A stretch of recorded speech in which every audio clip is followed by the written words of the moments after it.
As the world comes to grips with life under this deadly new virus, authorities have urged us to change our habits and adopt a new way of life.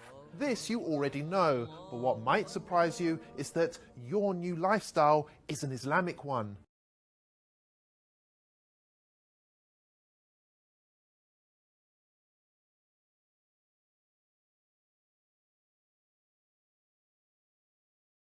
Muslims believe that the Quran is both a holy text and a guide on how to live a healthy and productive life.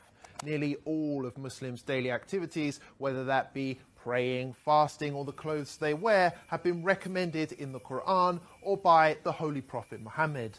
And for years, many of these practices have been ridiculed by non-Muslims who accuse them of being backwards, weird, or straight up offensive.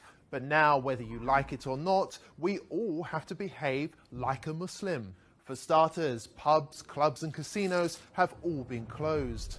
In some cases, medical experts urged for a complete halt on alcohol consumption because it makes the virus worse, prompting some countries to ban its sale outright. People are prioritizing hygiene and washing more regularly throughout the day, just as Muslims wash before their 5 daily prayers. It's even become socially acceptable not to shake hands, a typical Muslim practice between men and women, which was often branded insulting in Western culture.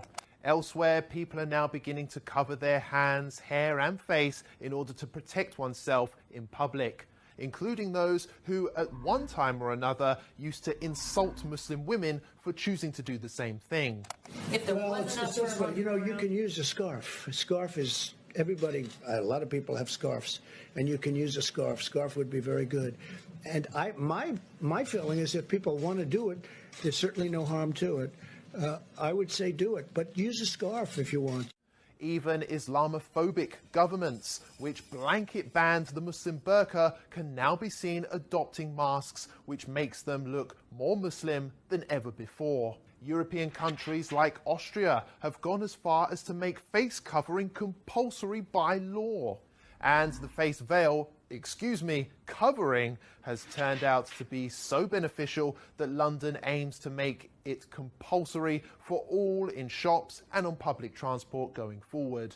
And there's more. On the economic front, interest rates have been slashed to near 0% in some cases, which is exactly what Islam teaches. Muslim families also self-isolated naturally for prayers and fasting during Ramadan for an entire month, while non-Muslims massed on British beaches. Now, you may ask, what's the point in bringing this all up? Well, the fact is, Muslims have been subjected to years of hate just because they love their faith. It's worth highlighting that it took a global pandemic to prove that Muslims have been right all along, and perhaps it's Western values which need reforming rather than Islamic ones. Remember that the next time you have something nasty to say about Islam.